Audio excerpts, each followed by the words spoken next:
Look, detectives combing through the hood looking for a corpse. Draco hitting. I don't think your body can endure the force.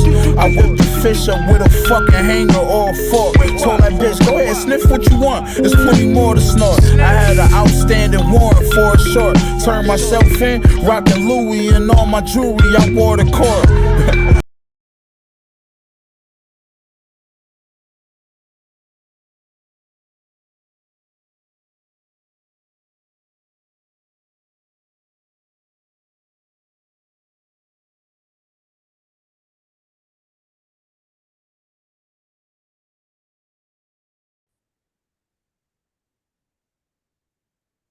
Ladies and gentlemen, Hard to Kill, episode 80 something. We're here with Army infantry veteran and renowned author Neville Johnson. How we doing, brother? I'm doing well. Just going with the flow. Hey, how's the weather out there, my friend? Where we at? New Zealand? New Zealand, yeah, on the North Island, it's beautiful. A bit overcast. Otherwise, yeah, it's a beautiful summer's day. So no for Christmas, huh? No, definitely not, man. It's in your jandals, so your flip flops and your shorts, and surfing, sun, bikinis, you name it, man. Can't argue with that, man. I'm all about it. So talk to me, man. Sangin. Looks like everybody's loving it. It's a hit. Talk to me about Yeah. what went into that. What have you always been a writer, or has something pushed you in that direction? I did keep a journal during my time in Sangin, but then again, during those years, I kept everything to myself. And there wasn't a time that you want to share anything like that, in fear of, being the odd one out, So I kept it to myself. It was just basically thoughts and feelings that I would log down. But it all started with keeping a track record of the amount of times we got attacked on a daily basis. Because within the first 20 days in Sangin, in Helmand province, basically just defending the compound, So I thought I'd keep a record of the times we got attacked, the caliber, the timing, how long it took and all that. But then with the journal, I started to just log down how I felt, thoughts and feelings, a bit of poetry. But then I kept it locked away once we got back to base, got back to the UK, locked everything away. And it was until, because that was in 2007, it wasn't until 2019 that I went back looking for that journal. No way. I've seen, well, it was locked away in the actual bloody shoebox with a few photos, with my medals, locked away. For me at that stage, I had no desire to go back into looking into it, understand that. Old feelings and all that. So, because I came across, it was a post by Dead Reckoning Collective for authors or veteran writers to publish, or not publish, but to write a few poems for their second anthology, And for me, there was an instant connection. So I thought, heck, I like the idea. I can put, things on paper. I wrote 3 poems, and then it took me a week to submit the actual email. Thinking, shit, this is where it's outside my comfort zone. No one's going to want to read this shit. No one's. You're putting yourself out there in a huge way with stuff like that, and it's not common for guys like us to chirp about some things like that. I mean, I talk about it a lot too. It's almost like a stigma, kind of like guys like us that, you bet that shit and you handle it and you push forward type deal. You know what I mean? That's just how I grew up into it. You know what I mean? Oh yeah, the same. So, and go ahead. it was until it took me a week. I had the whole email, all good to go, and I just had to click send. And after a week, I thought, fuck, I'm just gonna click send, and then so be it, And it wasn't until I think almost a year later that they replied and said yes, that they've selected 2 of the 3 poems that they actually published in the second anthology. It was the year leading up to it. There was that there was an instant release, and then in that year I wrote more stuff, for myself and all that. And another British veteran, he picked up on my stuff, and then he asked if I wanted to write for, I think, 3 books that he eventually self-published. But it was with Dead Reckoning Collective. It was that initial email that came out, I think about a year later, then they said, yep, cool, 2 of your poems will be published in the anthology. And then that's where I thought, hang on, there's a release, there's a connection, it just feels right, And I think it came at the right time where I could just release everything on paper, you know. To give you like that form of validation. It's not like that we need it, but it a little bit of I don't know. I can assimilate with you. I'm not a big talker, and now here I am doing podcasts and interviews and stuff. It's honestly, to be real with you, it's a form of therapy for me. I'm not really good with, for some reason, talking to people that haven't been in combat and haven't, been in the boots that we have, gone in the paths that we have, racked the weapons back like we have. I can't really talk to them about that stuff because to me, they're not really feeling it. They're not really hearing me. And I had a lot of trouble with that. And then all of a sudden, I kind of went this route, and I love it. Every time I talk to just talking to like-minded individuals, that really, really help. And yeah, so here I am. But I love to see you doing your thing with that. It's great. If you don't mind, what were you there? 2007. Oh, early Sangin. In early 2007, yeah, we took over from the Royal Marines, and I think the Marines, they took over from the parachute regiment, all British, obviously. And it was pre all the IEDs. You know, we could patrol, we could go and clear a certain area quite quick. However, it was all small arms fire, and anything Really? from ACOs, snipers, Brother Neville, before we even get into this, not to interrupt you, I want to know. I want my listeners to know a little bit about you. So, Yeah. what if you don't mind starting? What in the military? What was your push? What was your something you always wanted to do? Was in the family? Talk to me. Well, that's something that run in the family. Because originally I'm from South Africa. I was born and bred in South Africa, grew up there, and I grew up in a family of service. Now, my mom, she was a nurse. My dad was a cop. My uncle was a firefighter. My grandfather, he was a pilot in the Second World War. And for me, I knew that I'm going to follow in one of their footsteps, you know, and I wanted to be like my old man, go and do a life of service, you know. However, as life happened, it took me quite some time later to actually, you know, serve. So I left South Africa. I went through Europe, backpacking and all that. And I thought, no, it's time for me to follow that dream. And that's when I joined the British Army in 2003 it was. And then done my basic training, and I joined my battalion, which was an infantry battalion, and I got shipped straight to Belfast, and I was there for 2 years. But yeah, it was definitely growing up in an environment was uniform, was a cop, you know, so it was a strict conservative household, you know. At my mom there, she was a nurse, so it was just a matter of time. Okay. So, what when you joined was like was the boys? Was everyone to Afghanistan? What was what was coming down the grade for Marines? For us, we call it the Lance Corporal Underground.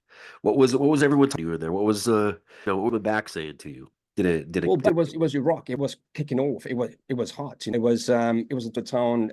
Everyone wanted to volunteer. Everyone wanted to go over. And we knew about 9/11. We knew about Afghan, but at that time of stage, we knew that we would eventually head over to Iraq. You know, and it was in 2005 I went over. You know, and I went there to southern Iraq in Basra. Went there for 6 months, and it was the opposite of what we thought it would be. I'm you know, sure. no one fired any. We've done various patrols, vehicle patrols, helicopter patrols. It wasn't what we because we were trained infantrymen. You know, you train to close in with the enemy, capture or kill, regardless of whether or was seasonal. Move, shoot, communicate. Yeah, absolutely. Exactly. And that wasn't the case. And then we went back the following year for, I think, about 4 or 5 months in 2006. But then during that 2006 era, a lot of our other smaller teams, platoons, and sections and companies over to Afghan, you know, and to various other places. So that's when it all started. And then we knew. And then when we came back from our tour in 2006, beginning 2007, and we were told, get ready, you're going to Afghan, you know, and we knew it was going to be different. It's going to be full on. The roles of engagement would change.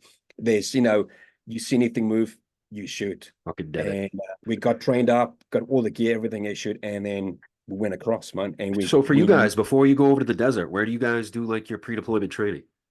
In Cyprus, there's a big sort of island there, and but in the UK, it's funny because they've got issued out deserts and then we got issued various equipment, and we done some training in the snow in the UK. You know, some time there. It was bizarre, but okay, cool, no worries.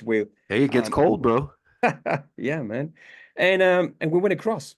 Yeah, it was definitely a different feel to it. We knew it was going to be different. It's not going to be, you know, Iraq or any other place that we've been to, you know, and yeah, they definitely welcomed us a lot of lead. Right off the bat, huh? So when Yeah, you did yes. your exchange with the other guys that were there before you, what they tell you? Well, we flew into in country, went to, I think it was a Bastion, a Oh big yeah. fob. We spent a week there of acclimatize, a bit more training, getting more gear issued, and we flew two chalks, so to speak, two different teams. So the one team went across, took over, done a handover takeover from the majority of the Royal Marines, and then I got tasked to go with the second group. Got there. It was a very quick handover takeover. We knew it was going to be hot because our chalk got delayed by a couple of days because there was a couple of lads that got killed in one of the watchtowers where Oh wow. RPG, and knew it was going to be full on. Oh, so they're dropping lead right at the PB, huh? Okay. Yeah, I mean, within that first 20 days, we just had to defend the compound. You know, it was we got surrounded. You know, and if it weren't for the American Air Force, I don't think I'll be sitting here. You know, Really? and the amount of ordnance from the actual bastion with the artillery coming across. Yeah, so it was basically Talk about that feeling real quick, man, because I've been in a couple situations where we've had a call for fire. When you're on the ground and you're exchanging rounds and you have to call for fire, that's a different type of scenario, bro. That's when you're gonna call for fire, that's when it's like, oh shit, we see these motherfuckers. We see the Yeah, whites of their eyes. You know what I'm saying? And when you're on the ground and you feel HIMARS dropping, hits you in your chest, man. It makes you appreciate what we have at our disposal for a big way. And I can completely feel that. I mean, I've only heard stories of saying it when I was in Afghanistan. It was 2010 and 2011, and that's yeah. when I believe it was 3-5 Marines were over there. They actually became combat ineffective because of the IEDs. Now, you said when you were over there, IED threat wasn't a thing, huh? It was all small arms. Yes, correct. Yeah, it was pre-ID, so it was after the day, so we could eventually get out, you know, because I mean it was from all directions, you know, but it was always in the morning. There was always a moped in the distance because we were bang smack Water. in the middle of the Sangin DC, the district center, you know, this big old, I think it was a farm that the Paris and the Royal Marines then constructed under fire in a fortified fob, you know, and it was always early in the morning. You could hear in the distance the mopeds going off, riding, and then I think that was their cue to attack us from all directions at the same time. And you knew it was on. And everyone in their watchtowers, we used to call them sangers, would then open up in likely enemy positions, and then the snipers would then be on the top because it was a big building. It was buildings, and then one was quite, I think 2 or 3 story maybe. And then we had snipers in there, and then we also had other operators that could bring in, obviously, fast air, can talk to the, I think it was B-1B Lancer bombers. Yep. They flew over. Again, I believe they saved our backsides, you know, and they would to drop the ordnance. We just leveled the whole town around us, you know, Sangin DC. By that stage, all the local population, you know, they fled. Yeah. No one there. We took over. But yeah, it wasn't after, it was about, I think it was 20 days or 19 days that we could actually get out. There was a big strike up then that took place. It was the 82nd Airborne Division, Americans that came in. Royal Marines came back with the Viking vehicles. And then from there, we can do flush out, you know, go into various directions. Gotcha. And then we did this massive strike up. So when you did actually go out, I mean, did you interact with any Afghan civilians at all, or was it just a ghost town?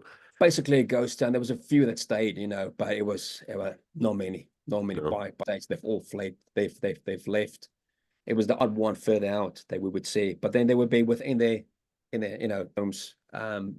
Not much there. All the fields empty at that stage. But it was a bit of a lull, you know, during the 20 days. I think they were trying to get more ammo, get more shit in, and then went on. So what was the mission for you guys? Just pushing and securing the area, holding it down? Secure the area, yeah. So basically, the British Army, they would then do shorter tours, months or 8 months, and they would do that. Another group would then take over from them. That's basically working with the other sort of teams that's already there, dominate, and then depending on the mission that comes from the top, you follow the orders. And by that stage, it was basically having a good stronghold and then flush out and clear the Taliban at that stage from Sangin further out, so that the local population can return, shop owners and people can return to their farms and all that, But that only took place after the big strike up, But then a couple of years before that, yep, shops open, all the bazaar open, and we had the paras there, So it was during that big lull that the local population, they fled, they left. It was by us and the Taliban. Creepy scenario, man. It's weird for us whenever it got quiet like that and there was just no civilians around. That's when we knew it was just time to get after it. So how old are you at this point? I think I was early 30s. So Okay. I joined when I was 26. Oh, you I had older. a different life, different career. I was a qualified personal trainer. That was my focus. That was my goal. Because I thought, okay, cool. I'm not going to, serve in a police, a military unit just yet. I found a big passion. I love training in the gym. I love training clients. But then it was in 2003 that I thought, man, I'm gonna join. So I was the oldest in my intake. The majority basically, they were 18, 19, young kids, and I walked in there, 26. But I thought I couldn't care less.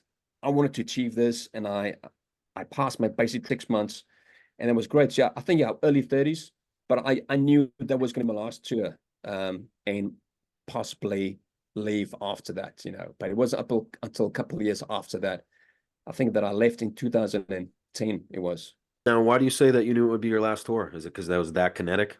Yeah, things were changing within the army itself, and then my interest changed. I just thought I just had enough, it's a box that I ticked, and I didn't want to push my luck, So I suppose I made a promise to myself just to, once I finished the tour, go back, But it was at that stage where my mental health started to take a big dive. Things changed, and I had no idea what the hell was going on, how to deal with it. So there's all these changes. So, and then I got out in 2010, but it was that stage that a mate told me, hey, I'm going to go and do this course and then go and do private security. And I thought, heck, why not? So for me, there was an easy transition to leave the army, and then I've done a couple of years private security as well. Nice. So much for that promise I made to myself. So Yeah. I went back into that, and pop star wages, worked with a lot of Americans, Aussies, Kiwis, South African, Brits, and I just loved the private security. Did you like private security better than like being in the army? I did like the last couple of years, or no, I did like that post-tour feeling once we got back from Afghan, And I went through this phase of I don't know what was wrong with me, I've done things I would normally not do, I know exactly what you mean.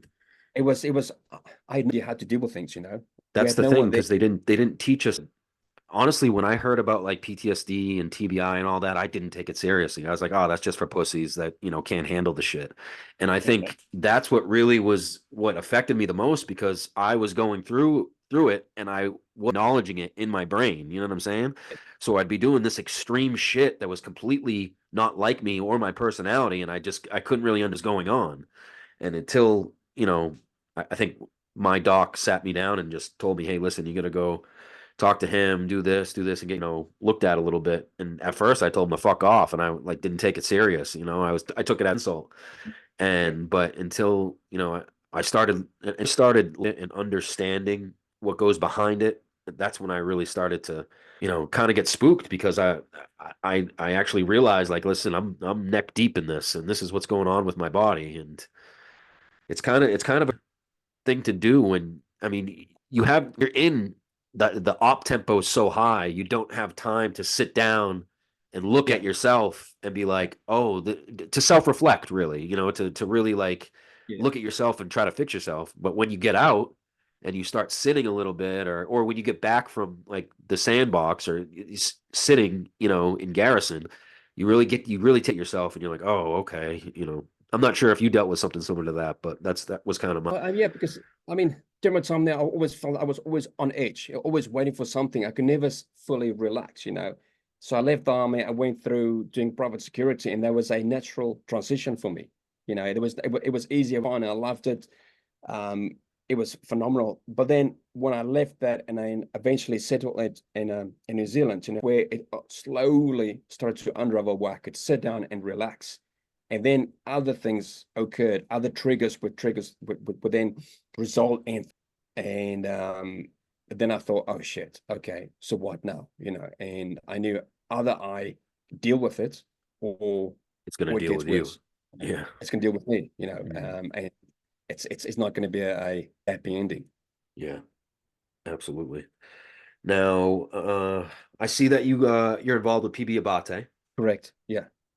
Correct. How's Yeah. that? It was in the early stuff, the book club, powers of social media. So I've seen a post somewhere, and I thought, I like that. You know, I like the fact that, you know, veterans could get together, obviously on a Zoom call, on the internet together, and just books, and just get together as a tribe. The whole message, the whole reason it was set up by Tom Schumann, you know, I thought that was just phenomenal, because I felt very much isolated on a big island here in, you know, in New Zealand, you know. So I reached out to Tom, thinking he's not going to answer. He's not going to read a text message, you know. He's too busy. He's still serving at the time, because I asked if I could join, you know. And to my amazement, he replied. He said, "Yes, yeah, anyone that served." And I thought, well, hang on, I'm not American, you know. It's an American organization. The odd one out. So I replied. I said, I didn't serve in any American unit. I served British Army. And he replied with, anyone that served, you know, you're welcome, you know, through friendly lines. And then so I joined, and I've attended almost every discussing books, met some amazing people, man. And I thought I found my tribe. And then I attended one of their retreats in June of this year. So I flew over to the States, my first time there, went over to Montana, and I met a lot of the great veterans on the book club. Picture with Sebastian Younger and a couple other guys. Yeah, awesome, man. I think it's great what they're doing. You know, they're really phenomenal. Yeah, it's phenomenal. You know, it's kind of scary when, for me at least, when I was doing treatment for PTSD and stuff like that, because I'm the type of person that I observe everything. I'm quiet at first, and I kind of just really look at everything to see what's kind of behind the scenes. And to me, it first scared me significantly, because it seemed like they had no idea what they were doing. That, like, they were kind of using us as guinea pigs to test this out, to test that out, to test. Because when I first started getting treatment, man, they probably put me on 10 different medications, and I'm not really a medication guy. And all of a sudden, I'm on 3 different antidepressants. I'm on this, I'm on that. It went through that for a year, being on like multiple medications, and then that scared me. So I got off everything. I was like, oh, I'm gonna handle this on my own. It's a process for sure, and you really got to stay at it and stay actively working on yourself, because fuck, man, it's definitely, it comes full swing. You don't, for sure. But I'm happy that you got involved with that, though. I did, yeah, and it definitely helped a lot, because I struggled as a lot in the beginning, and it was in 2019 when I started to write my manuscript that I went through this tough stage. It was COVID, it was lockdowns, and I thought, shit, and I had a really difficult time. You know, I end up, because what else can you do? You know, you lock down. I had my 3 young kids. I had to homeschool. Wife, she went working full time, and I ended up like most looking at the bottom of a bloody bottle, and I started to drink every night, you know. And then from every night I started to, you know, drinking, and, you know, but earlier, instead of, you know, starting a promise first drink at 8 p.m. I thought, well, why 6, maybe 5, you know, and the end was like 10 o'clock, 11 o'clock in the morning. And it was the actual writing of my manuscript that saved me when I thought no one else could or would, you know. And I knuckled down and I knocked that one out. But then I realized that there's other people out there, you know, other veterans, you know, that's far worse off, you know, than me at that stage, you know. But yeah, it was definitely the writing that. I think honestly that right there, when I did the same thing, I was realizing there's guys with missing both legs, that are missing limbs, that are all fucked up from fucking shrapnel from IEDs, and I'm over here complaining about this, and this. I'm still walking. That really motivated me to do this podcast because I feel like telling our stories honestly is only going to help the next generation. And I feel like that really was the motivation for me. And it's helped me significantly. So I can only just, keep on pushing. But, something that you said that I wish I did, man, I wish I kept a diary. I wish I kept some kind of journal through my process. Now, being in Sangin, and I know how kinetic and how dangerous it is there. Talk to me about the mindset that you were in on a day to day, and what gave you the push to just write it down. Was it just because you were just a extreme environment that you hadn't been in before that made you want to just annotate it and just so you could remember the feelings that you were going through? Because that's an extreme environment to be banging it out every day. You know what I'm saying? Like it does Yeah, something to you. It turns you into a savage, and it turns you into yeah. the only thing you care about is just deading anything in your way. And it's hard to get out of that when you leave. Now, talk to me about where your head's at during that process. Well, I took I took everything from day to day, and it was basically the strong survive. You had to have a strong mindset. I had a lot of good blokes around me, a great team, great brotherhood, but being in that environment, you felt really trapped, and we couldn't really patrol, had no vehicles there, we had a massive LG there for choppers to land, but the big birds weren't flying. Otherwise, it's too hot. They'll get shot out. And Yeah. only extreme circumstances, would they flying to drop other ammo or food or say pick up anyone that's injured. No, so for me, I do get a day at a time, and you either sleep or you would shooting off rounds, if you attacked, or you would eat when you can, So sleeping and eating, it was when we could, it would be 2 hours here, 2 hours there, half an hour.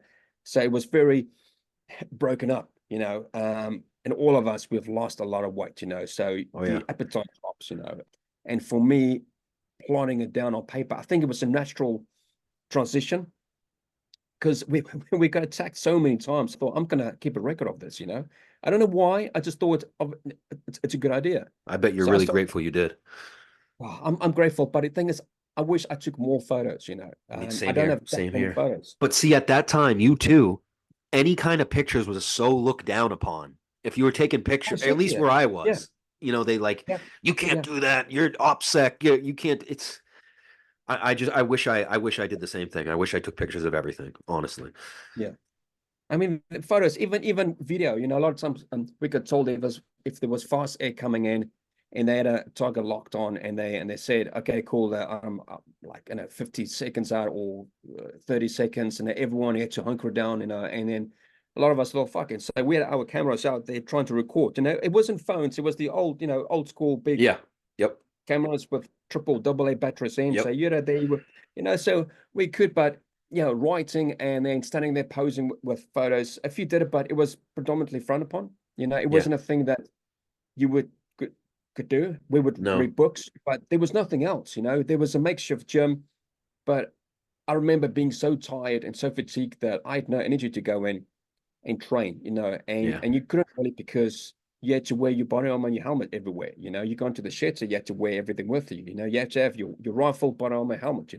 Yep. So for me, it was a case of taking one day at a time, and having to focus on the task at hand, not to think about home or Yeah. my You can't family. think of anything else, bro. No, no, no. Luckily, I was single then, so I had no wife and kids back then. So, To me, but that's like a necessity to be single. If your head's back home with Jody or something with something else that's going on back home, you're not focused on what's right in front of you, and it can get you killed or the guys around you killed. oh, totally, yeah, totally. And I putting that down and logging down the times that we got attacked, with the caliber or what they used wise, and it all started to. I think it was more release. Subconsciously, I started to write down how I felt. And I would then take in the scenery, thinking it's so surreal. We're in this environment, we're in this valley. I could see the mountains in the distance, and at sunset or sunrise, the scenery changes. Just before an attack. But for whatever reason, it just went dead silent. You won't Yeah. hear any. Yes. It's just fucking silent. Eerie, bro. And it's a horrible feeling. And then automatic, you would don your helmet, body armor, Yep. and you wait. You And notice then that like when you go further into the deployment, you can really feel it. you know when it's coming. I don't know what it is. It's like a sixth sense we have, I feel like. Yeah. Oh yeah, totally. And you would sit there and if you if there was someone on sleep or rest, they're in the sleeping bag and they were told to stay where you at, and it Yep. was a automatic feeling. You would just pull your sleeping bag over you as if it's going to protect you, Yeah. and then you just go back to sleep. Yeah. So Fucked. yeah, it's a feeling very hard to anyone that's not been there, Facts. but you would know the feeling. What would you say? What would you say is looking back at your journals and I mean thinking back to being over there, what was one of your more memorable moments? I would say the quiet times, the quiet times. Again, I loved being in a contact, loved sitting No, there but I behind a hear you. I hear you. I hear you. joint for the adrenaline to be there in the front, to follow a dream. But it was, the quiet times when it was just me and and I could then just, I think, just de-stress, unwind, Just finally. Yeah. just breathe. But like I said, throughout my whole, I think I said 7 years in total, always on edge, always, ready to pounce, ready to move, at a drop of a hat, and it Yep. was only many years later I could actually sit back and relax and focus on other things, But yeah, it was Yep. definitely the quiet times. The sunrise, the sunsets. Gorgeous. Such a dangerous place has just gorgeous scenery sometimes. But now you said that, I mean, being attacked daily. Something that I noticed over there, these guys weren't bums. Don't get me wrong, they had rags and 20-year-old AKs, but these boys could fight. Mm. And something that they did with us was they adjusted to our TTPs and our tactics very, very smoothly. And they would adjust the way they EDs, they would adjust the ways they attacked us. Their ambushes would change. Did you notice them changing the ways that they fought or attacked you guys? Yeah, especially when they had their teams attacking us, because we got aimed that it was I think Pakistani mortar teams that came in across the border to help and assist, and they were very accurate. They would Yes. hit the first one and then it will fall short, and then a So they're second one, gauging. you see Yeah. them walking those rounds in, and the second one hits just outside the perimeter of the wall, Yep. and the third one fucking in the camp. Fuck. But these blokes, the Taliban, they had the training, the experience, of the Russians of, couple of tours before us. So they had Yep. the experience and they had the patience. And then what they have done, unbeknownst to us, they would then dug tunnels Yeah, and it's their home, bro. This is their home their field home, the advantage. backyard. Yeah. Exactly. And then Yeah. surround us and then hit us from areas where we couldn't see them. Yeah. But yeah, they Absolutely. had the patience and the resilience, and they couldn't care if they die within that Yeah. attack. Yeah, they didn't give a fuck. Quite a few of them were cowards as well, because they would then, if there's a bomb that's dropped, say a jet dam or a 500-pound bomb dropped on a building, and they had one of their fighters in there, they would send kids in to go I retrieve the bomb. know, I fucking know. They're But then the kids fucking their drag kids, their man. I don't weapons. understand You that. see them going for their weapons and then their pouches and their AK mags, and then the snipers with them. It's nothing that we can do, Yeah. But they know that we think that way, I feel like. They know Yeah. that we are compassionate towards children, so they sacrifice them. And it's and I think you already know what they do with their little kids growing up. Yeah. Oh, it's Yeah. fucking Yeah. disgusting. But yeah, I saw a lot of that as well. But I mean, how can you not see what Hamas is doing right now with families? I mean, something I over there was they would literally the Taliban would literally go to go to people's mud huts, whatever you want to call them, and then they'd be like, "Listen, this is ours now. You can either do what we say or you're all dead." Yeah. So, civilians didn't really have an opportunity or a chance to do anything else. But everything that I hear, and don't get me wrong, I really don't listen to mainstream news because I think it's all bullshit. But I focus on patterns, how Hamas is fighting, and it's just is that just like and listen, I'm not a bigot or a hater. I'm just telling you what I see from being over there. Is that just how the Muslims fight? Do they just sacrifice their kids? I mean, I don't I know, think it man. feels like repeating itself, where you see the innocent young kids, families, and females, they get killed. They in the center. They between, Yeah, it's heartbreaking. it is. It is. It's heartbreaking. So, what did you think about the withdrawal, man? It was a crock of shit. Yeah, I know. Uh, How'd that make you feel when you saw where you were out, right? I was out, yeah. I was, yeah, way out because I left in 2010. I went over to Iraq to do private security for a couple of years, and then Okay. I left that life for good, settled here in New Zealand, And I could see the pictures. I could see, I think everyone, all the veterans that's been there knew it was going to happen, but I don't think we all realized how quick. We could see them, taking over, one area and the next day and so forth, reaching Kabul and how it happened, the fact that all the gear left behind, it just how it Oh my happened. God. I got a bit angry, I got a bit upset, and you think all for nothing, all and the ground that we fought for, that little patch Guys died for. Yeah. died for. I fought for that, for my brothers, Patch of dirt. Yeah, exactly. and then not long after the Brits left, then the Taliban came, and then just like that, it's Did you feel when you left there that you left at a better place, or what you did was, for the better? Yeah, I know. I have that No, feeling. I know. my feelings. I was cold. I was switched off. Yeah, Out. My same my here. thoughts. I just want to get out, get a chopper because that's too cool. We took off in these two, helicopters in broad daylight. I thought, fuck, we're getting on, and I just wanted to get safe to Bastion. Yeah, We landed, and I was cold, switched off to the world. And I just wanted to get home. I just wanted to leave. I wanted to go home. I yeah, couldn't care less at yeah, that stage. exactly. You're surrounded by death so much over there. I think at a certain point you start to think that you're going to end up dying there. You know what I mean? You tend to accept when you're fighting every day, bro. You have to be the warrior that you be. You kind of have to accept death. You do have to accept death to a certain degree. Yeah. Because if you're worried about at home or doing anything living wise, what's Yeah. going on, and I think that's one of the reasons it's so hard to return home.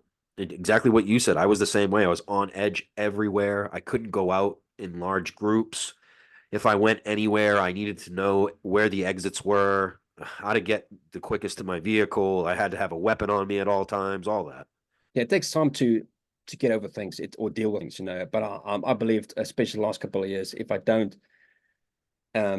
acknowledge, if I don't do something about it, it's going to get worse. Yeah. It took me a long while, and then I could see in my kids, how they would then stay away from me. They got Yeah. afraid, They felt the energy. They could feel it, but it was negative energy, and they see me drink all the time. Yeah. Yep. And it broke me. Yeah. Seeing it with my Of 3 young course. kids. So, Of course. and I had to do something. So is writing really a form of therapy for you? Yeah, definitely. But I do it because I enjoy it. It's a release. Like yourself, I'm a quiet introvert person, but there was instant connection, instant click. I like it. There's something happened, the magic occurred, and I liked it. I love Well, it. And something that you're very good at doing, what I've noticed from your writing is the little details. It's the little things that matter, and it articulates your experience much better when you have real living facts and details just from being in the desert or being around certain things for so long that guys like us, when you see that, I immediately rock with you. I immediately feel that you've been there, and I feel safe in what you're writing is real because I mean, I know if I can see it, I know you can. There's so many people out right now that are just either lying or stolen valor. So when you see just a real person come along that's actually doing it right, I love what you're doing, man. And that's why I had to have you Oh, on the thank show. you. No, thank you. No, because I do try to put what I've seen, all my senses, what I've seen, experience, put it on paper, what it felt like to me. I had a need on paper. There's this big desire to what I've been through, because if I don't, then my story, Absolutely. So and then my kids, my son, when he's older one day, he could then read it, and then Understand to a but certain I had, degree. oh yeah. So you got 3 kids. Now, what made you pick New Zealand? My wife. It's in London. I was still serving, and it was the one night I left the barracks. I think it was a Friday or Saturday. It was a weekend, and yeah, met her in a pub, in a bar. Nice. Yeah, long story short, we got serious, and then I popped the question, and then we decided to make New Zealand our home. What's it like over there? Beautiful. It's outdoor country, they love their outdoor stuff, hiking, camping, kayak, mountain biking, bungee jump. It's all outdoor stuff, it's beautiful. It's three islands. You've got your North Island and South Island, and you've got I think it's Stewart Island at the very bottom.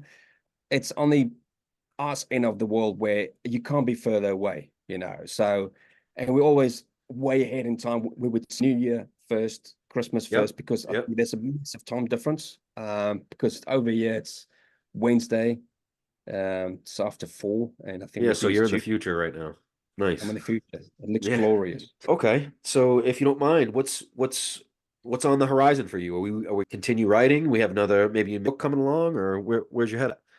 Oh yeah, so I've done a few books where I would write a few poems for other authors as well, on anthologies. So the few that I've done, there's 3, I think 5 books, 5 different authors I've written work for. I've got my book Sangin Then and Now that's came out in Feb of this year. And, I'm currently working on a few ideas, a few pieces I want to put out there. Maybe another poetry book, fiction. So I've never been into poetry before, and I don't get me wrong, I love rap music, I love hip hop, but realize that poetry is something that can be used to just bring out your own unique style, your own unique whatever you want to call it. But I love poetry now. I love just hearing the stuff from similar like-minded individuals. Once again, the little matter so much because it engages me right away, and I know that you've seen some of the things that I've seen, and it makes it interesting because, hey, maybe I crossed the same path as this individual, or he felt the same thing I did with this. It just goes a long way with veterans, man. And I once again, I love what you're doing, brother. Keep it coming. Thank you, I will, yeah. Like I said, thing is, it was during my phase of writing, and a lot of their work, previous writers and veterans and authors, their work inspired me. So going back to, say, the First and Second World War, there was, Wilfred Owen. A lot of his work inspired me. His poems, very articulate, very different in the style. And then in this day and age, people like Justin Egan, Oh, love him. Love him. He helped a hell of a lot. He was one of the few that I actually approached, asked, on advice on writing, and Leo Jenkins, another one that me too. Yeah, we had Ben Fortier on the podcast recently as well. Another one. I've made him on the retreat, that's one. Yep. Beast, nice. That's one, yeah. And another ex-Marine, Mason. Oh, Mason Rodrigue, baby. Rock Eater. Love it. Yep, that's one. He's a monster with it too. Great guy. Big unit, man.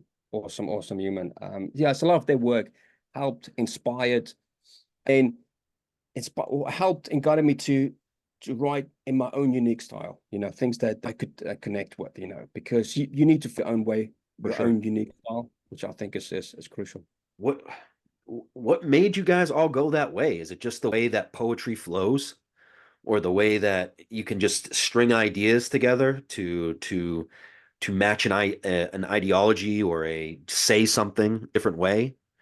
It makes sense. For me, it just made sense. Yeah, because with poetry, you can free rhyme. There's various things that you have to follow if you're going to go a certain route, But for me, it just made sense. It just clicked. There was a very distinctive connection when I sat down, and then how can what I've seen, put it in words on paper, what I've seen, because it's all good and well. I put a photo in saying that's Sangin, or a photo of a sunset, but I wanted to bring the reading. I wanted to write it down, and then if I close my eyes, it takes me back. Now I can smell it. I can smell the rain. Yes. I hear the Sangin River flowing past. I can hear the rounds incoming. I can smell the brass. Yeah, I feel you. As they walk the rounds in. So for me, that was crucial, just to get it out and get it on paper. I love it. Well, I was going to ask you one of your favorite poems, but I'm not going to force you. If you could, I'd love to hear it. Shit, man. It's a couple of good ones, but again, I don't have a specific favorite. Yeah. I've got one here. It's called Streets: Broken Mind, Body and Soul, Unforgiving, Hellman Heat, Beauty Behind Those Sangin Streets. I love that. What do you see when you say that? Where does it bring you back to? It takes me back to, again, those quiet times. I can close my eyes and it takes back to me standing either in the fob somewhere or in the Sangha, and I can see there is beauty beyond the war, beauty and hope beyond the hell that we've been through. There is hope, there is beauty beyond the complete chaos all experienced. I love that. That's awesome. Well, Neville, once again, it's been a pleasure having you. Would you like to say a little something and leave us with something, or maybe plug something you have coming up? Feel free. Yeah, I've got what I can say on mental health. If anyone is feeling down or struggling, just reach out. Just do something about it. It goes a long way for sure. Do you guys have like the same thing that's going on your army we have in the Marines? Because we have, I think right now it's 22, 23 a day are killing themselves, man. Yeah, you're right. Just please reach out, talk to someone before you go that far for sure. Yeah, no, we have the same issue. Yeah. Just over there, don't make the numbers that public. There's no of doing that. saying, Yeah, get it. Yeah, it's the same issue. Same issue. Well, yep, there you have it, guys. Neville Johnson, Sangin, Army vet, renowned author. Thanks for coming. Episode 89 in the books. Hard to Kill. Have a good night, brother. Thank you.